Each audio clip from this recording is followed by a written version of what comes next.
The Pittsburgh Steelers are back, bitch. Yes, let's go, man. 2-1, top of the AFC North because Lamar Jackson and the Ravens shit the bed against the Colts. And not even the Anthony Richardson led Colts, the Gardner Minshew, ECU legend, ECU alum. Gardner Minshew beats the Baltimore Ravens.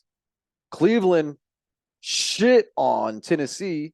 That's making last week's win against Cleveland looking so much better because Cleveland has stomped two teams now. And then the Bengals are 0-2. Joe Burrow might not play tonight, Monday Night Football, between the Bengals and the Rams. And even if he does play, he's re-aggravated his calf. That could pop at any moment. I don't wish injury on anybody. But man, it's not looking good for the Bengals. I know they've done this the past few years where they started off real slow and then got hot as the season went on. But if that injury lingers, Pittsburgh's, I think they could really win this division. And last night against the Raiders gives me hope, man. It gave me a lot of hope. I had no faith in this offense at all. And now there's a glimmer of hope. I still can't forget the performances in week 1 and week 2. But now it's making sense because the 49ers defense is they're just all fucking dogs. And then the Browns, their defense looks incredible too. What did Tennessee put up yesterday? Like 10 points or something? 7 points? Something like that? The Burrow and the Bengals put up 3. So the Steelers offense has done just as good against the Browns as any team the Browns have played. Last night, Kenny Pickett seemed to get rid of his yips. He seemed to get rid of his yips. He didn't look intimidated. He didn't look nervous. He didn't look like he was trying to do too much. He was throwing the ball on the money. And I have friends, and even DK Pittsburgh Sports talked about his terrible decision where Marcus Peters almost got a pick 6. If you watch that play, I don't think that was Kenny's fault. Yeah, it looked like Kenny's fault, but watch Connor Hayward. Has even taken a snap out of shotgun in the backfield. He goes out to the right, and then it looks like he's about to run an out route. As soon as he starts breaking out, Kenny throws the ball, and then Connor Hayward cuts up field, and Kenny Pickett threw what he thought was going to be an out route. So either Kenny wasn't on the right page or Connor Hayward wasn't on the right page. But considering that Connor Hayward doesn't take too many snaps out of shotgun, I would assume that Connor Hayward ran the wrong route. So I think Kenny had a really good game. That's like the one ball that I was like, oh man, that was awful. But if you watch the play, it might have been Connor Hayward's fault. The touchdown pass to Calvin Austin was just perfectly thrown. The touchdown pass to Pat Freiermuth was perfectly thrown. If this offense continues to play like this and Kenny spreads the ball around like he did last night, the running game was not good, but much better. This team can win a lot of games. And this is without Cam Hayward on the defensive line and Deontay Johnson out wide. Now, Levi Wallace, if you've watched my previous videos, I've been shitting on Levi Wallace. And I still think he was getting cooked last night. But he had a few really, really clutch plays. He had a few really clutch plays, man. 2 picks, 1 to seal the game.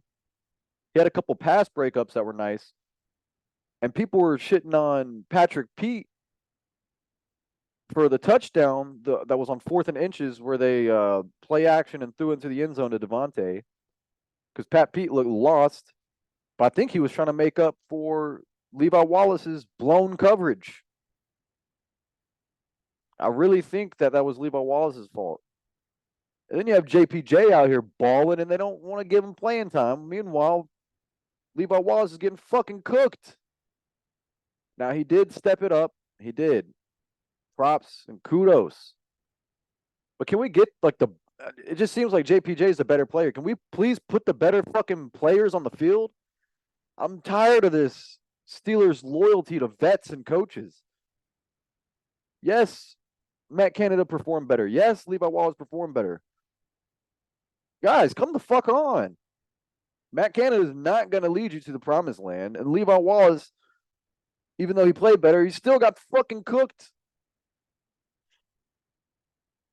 So put your best people on the field. This is not fucking Iowa where you don't start the best players because you want to start the seniors or whatever the fuck they do.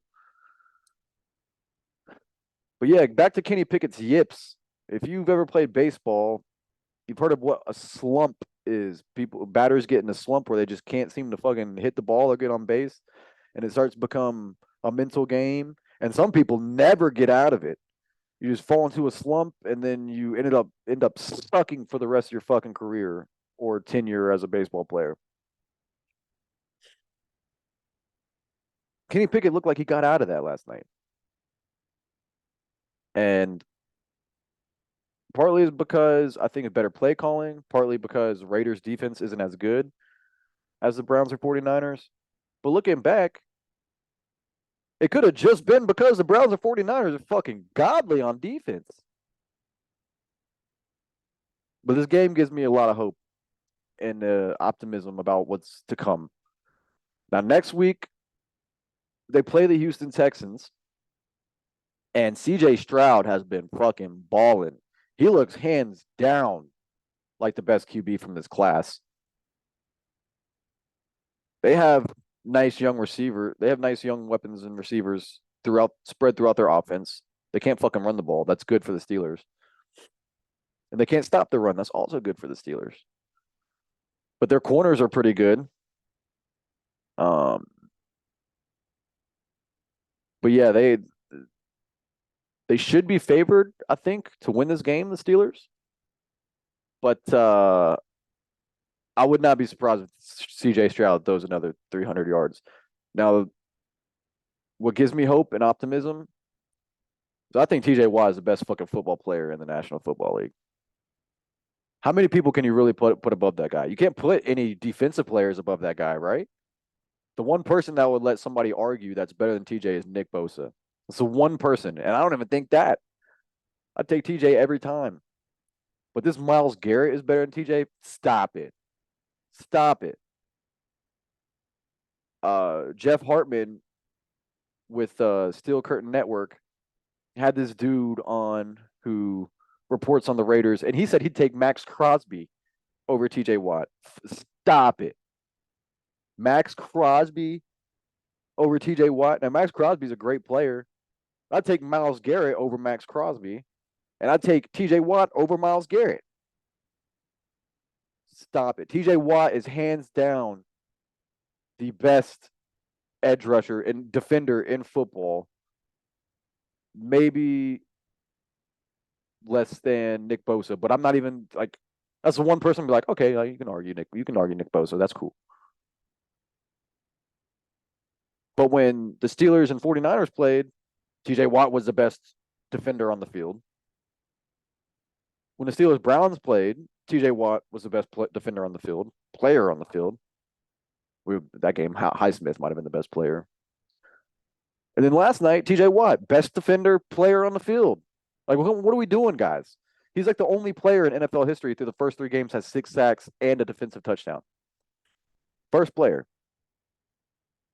Last year was injured half the season. Year before that, defensive player of the year set the sack record or tied it. So that guy gets to feast on the rookie next week.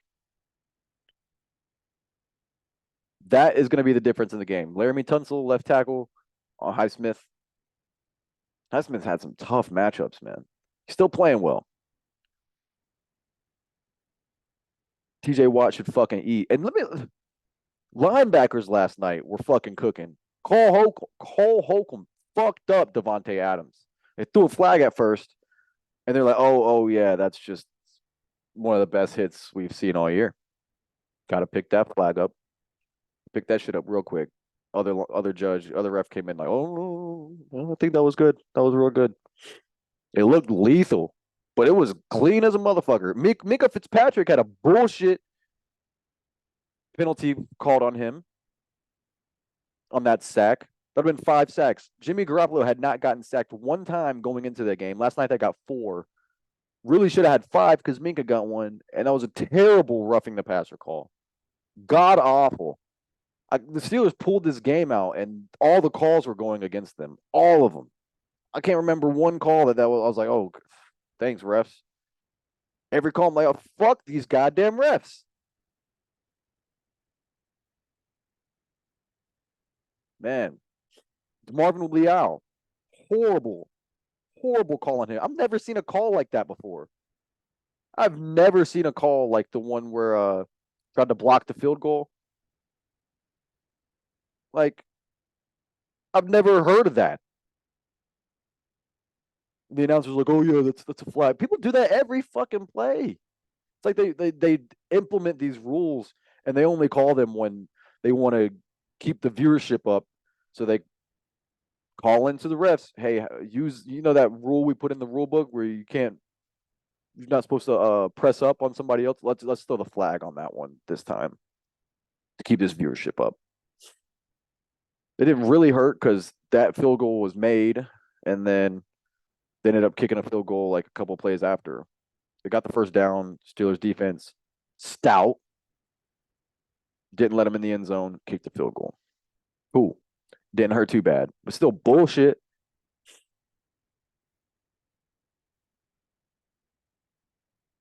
Man, I'm trying to think of Presley Harvin. It's another player who had a fucking awesome game. Special teams were balling in this game. Boswell had like 350+ yarders, and then Big Press had like he averaged like 57 yards a punt and put 3 within the 20-yard line. Big Press has been howling. So man, this game is a lot to be optimistic about, for sure. And again, Keanu Benton, sack. He was fucking tearing shit up. When Cam Hayward comes back, oh my God. He's gonna come back and be fresh. And those guys are gonna shut down everybody. Deontay Johnson, when he comes back, we're gonna have weapons all over the field. I still haven't seen him throw a pass to Darnell Washington. Can we do that, please, sometime? Can we please fucking do that? And another thing I noticed, they were passing, excuse me. Ooh. They were passing from under center using play action, and they were running out of the shotgun. I haven't seen that fucking since Matt Canada's been the OC. They always throw from the shotgun, never run from the shotgun, and always run under center and never run play action. That was completely flipped this game. They ran so much out of shotgun and threw play action from under center. Amazing. And it worked. Imagine that. Fucking average Joes like me, and maybe you, if you're watching this, you're probably more above average than I am. I don't know shit about X's and O's. I'm looking at the game like, oh, at least try that shit. It's been 3 years. The first time you tried it, oh, it fucking works. It fucking works. But I'll get into more of a preview on the Texans game later on in the week, Wednesday, Thursday. This weekend, this coming up weekend before the game, I'll give you guys my my sports FanDuel, my sports book parlays, bets I want to place. I made some money last night. I put $40 on the game and I came out with 160. So I 4X'd my money last night. The week before the Browns, I put 50 and won 150, so I 3X'd. San Francisco, I put 50 and lost all of it. But that means I'm up over $250 so far. So if you want to make a little money, this is not financial advice. But my bets have been looking pretty good so far. So yeah, follow me for that through that journey. But hey guys, I'm logging out. Go Steelers. Here we fucking go. We are back. Top of the AFC North. Let's fucking go. Fuck the Browns. Fuck the Bengals. Fuck the Ravens. Go Steelers. If you like this video, hit the like, hit the subscribe. I'll talk to you guys. Peace.